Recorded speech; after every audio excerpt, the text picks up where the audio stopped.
সাংবাদিকদের প্রশ্নের জবাবে হাসান মাহমুদ স্পষ্ট করেন যে তারা শেখ হাসিনার নেতৃত্বেই আবার দেশে ফিরে রাজনীতি করবেন। তারা বর্তমানে বাংলাদেশে যে নির্বাচন হতে চলেছে তাকে একতরফা বলে ঘোষণা করেন এবং বলেন যে এটা হচ্ছে সাজানো নির্বাচন এবং নির্দলীয় তত্ত্বাবধায়ক সরকারের অধীনে নির্বাচনের দাবি তারা জানাচ্ছেন। সম্মেলনের বিস্তারিত তথ্য যেটুকু জানতে পারা যাচ্ছে এবং যেটা সংবাদ মাধ্যমে সারা ভারতের প্রায় সমস্ত সংবাদ মাধ্যমেই এই খবরটা তুলে ধরা হয়েছে। প্রধান সেখানকার মূল আলোচক কারা ছিলেন এবং প্রতিনিধি দলে কারা ছিলেন সেটা একটু দেখা যাক কারাই সংবাদ সম্মেলনে ছিলেন। প্রথম নাম ডক্টর হাসান মাহমুদ, সাবেক পররাষ্ট্রমন্ত্রী। এরপর মহিবুল হাসান চৌধুরী নৌফেল, তিনি সাবেক শিক্ষামন্ত্রী। নিঝুম মজুমদার, খুবই পরিচিত নাম, ভারতেও তো বটেই। তিনি ইন্টারন্যাশনাল ক্রাইমস যে রিসার্চ ফাউন্ডেশন ICRF তার লিগ্যাল টিমের প্রধান এবং ব্যক্তিগতভাবে তিনি ব্যারিস্টার। এছাড়া যুক্তরাজ্য ও যুক্তরাষ্ট্র ভিত্তিক আওয়ামী লীগের বেশ কয়েকজন প্রতিনিধি সেখানে বক্তা হিসেবে উপস্থিত ছিলেন মঞ্চে। আলোচনার প্রধান বিষয়বস্তু কি ছিল? সম্মেলনে আইনজীবীরা কয়েকটি সুনির্দিষ্ট পয়েন্টে তাদের বক্তব্য পেশ করেন।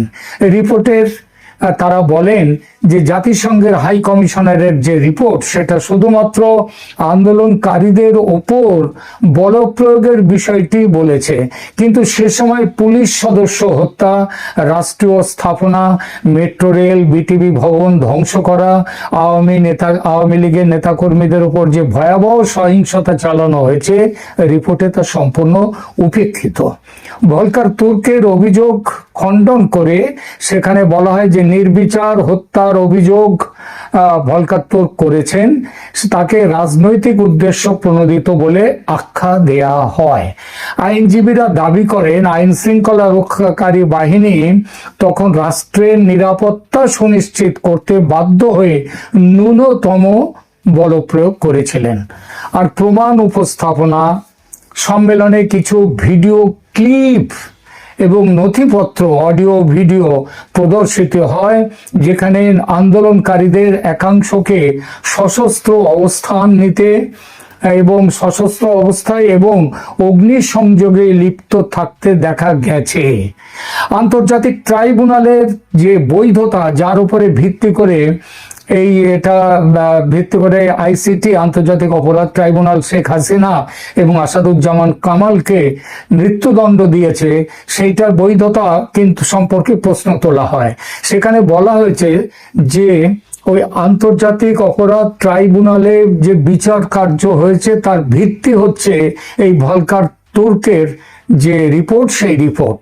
অথচ ওই রিপোর্টেই বলা রয়েছে যে এটার মধ্যে শেষে ডিসক্লেমার দেয়া হয়েছে। সেই ডিসক্লেমারে বলা হয়েছে যে এই রিপোর্টে যা বলা হয়েছে তা সব সময় সেটাকে দেখা হয়নি, বিচার করে দেখা হয়নি, অর্থাৎ প্রমাণ ছাড়াই সেগুলো তুলে নিয়ে আসা হয়েছে। ফলে বাংলাদেশে বর্তমানে যে আন্তর্জাতিক অপরাধ ট্রাইব্যুনাল এখনো বিচার কার্য চালাচ্ছে তার নিরপেক্ষতা ও স্বচ্ছতা নিয়ে প্রচন্ড বড় একটা প্রশ্ন তোলা হয় এবং বলা হয় এটা হচ্ছে একেবারে রাজনৈতিক প্রতিহিংসা। এরপর সাংবাদিকদের প্রশ্নোত্তর পর্ব হয়।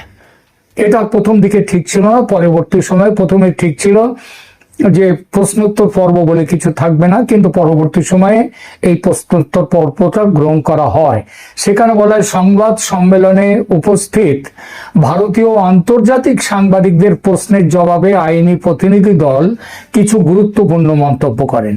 যেমন শেখ হাসিনার অবস্থান ও আইনি সুরক্ষা প্রসঙ্গে একজন সাংবাদিক প্রশ্ন করেন, শেখ হাসিনাকে বাংলাদেশে ফেরত পাঠানোর যে প্রক্রিয়া চলছে সেই বিষয়ে আপনাদের অবস্থান কি? জবাবে আইনজীবীরা বলেন, শেখ হাসিনার বিরুদ্ধে আনা অভিযোগগুলো রাজনৈতিক। আমরা আন্তর্জাতিক আদালতে প্রমাণ করব যে তিনি কোনো অপরাধ করেননি এবং তাকে যথাযথ আইনি সুরক্ষা দেয়া বাধ্যতামূলক যে কোনো রাষ্ট্রের পক্ষে। ভারতের ভূমিকা নিয়ে এক সাংবাদিক প্রশ্ন করেছিলেন যে দিল্লিতে এই সংবাদ সম্মেলনের জন্য কেন বেছে নিলেন দিল্লি শহরকে। উত্তরে জানানো হয়, দক্ষিণ এশীয় আঞ্চলিক প্রেক্ষাপটে দিল্লি একটি গুরুত্বপূর্ণ কেন্দ্র এবং এখান থেকে সত্য বিশ্ববাসীর কাছে দ্রুত পৌঁছে দেয়া যাবে। তাই প্রমাণের নির্ভরযোগ্যতা সম্পর্কে এক সাংবাদিক প্রশ্ন করেন যে আপনারা যে অডিও ভিডিও ক্লিপ অন্যান্য তথ্য দিচ্ছেন তার নির্ভরযোগ্যতাটা কি? এটা তো স্বাধীন কোনো তদন্ত সংস্থা এটা কি যাচাই করেছে?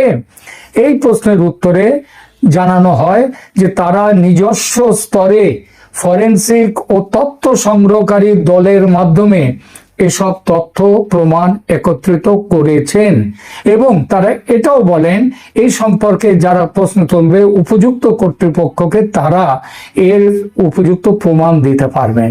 সম্মেলনের মূল উদ্দেশ্য, এই সম্মেলনের মাধ্যমে আওয়ামী লীগ মূলত আন্তর্জাতিক জনমত গঠন এবং বিশেষ করে ভারতের নীতি নির্ধারক ও সংবাদ মাধ্যমকে এটি বোঝাতে চেয়েছেন, যদিও এটা ভারতের যারা নীতি নির্ধারকরা তারা সবই জানেন, কিন্তু সংবাদ মাধ্যমের কাছে এই বিষয়টা অনেকটাই পরিষ্কার ছিল না, তথ্য প্রমাণ ছিল না।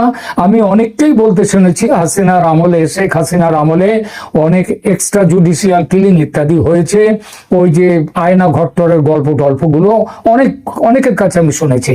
কিন্তু এটা যে 2024 সালের আগস্টের যে পট পরিবর্তন, এটা কোনো সাধারণ অভ্যুত্থান ছিল না, গভীর ষড়যন্ত্র ছিল এবং সেই ষড়যন্ত্রের উদ্দেশ্যে অনেক মিথ্যা ছড়ানো হয়েছে শেখ হাসিনার আমল সম্পর্কে।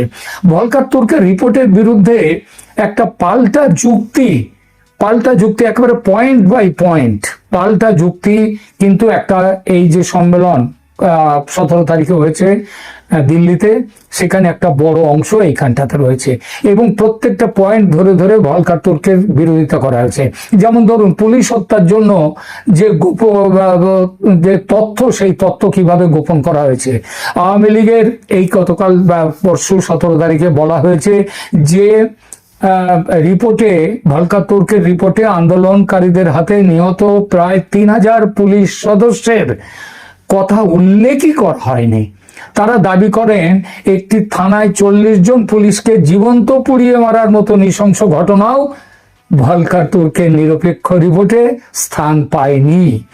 আওয়ামী লীগ কর্মীদের উপর নির্যাতন, সেই প্রসঙ্গে বলা হয়েছে 5 আগস্টের পর সারা দেশে আওয়ামী লীগের নেতা কর্মী ও হিন্দুদের উপর যে ভয়াবহ সহিংসতা চালানো হয়েছে তার বিন্দু মাত্র এই রিপোর্টে, ভলকার তুর্কের রিপোর্টে নেই। যেটুকু আছে সেটা অত্যন্ত গৌণ করে দেখানো হয়েছে বা এড়িয়ে যাওয়া হয়েছে।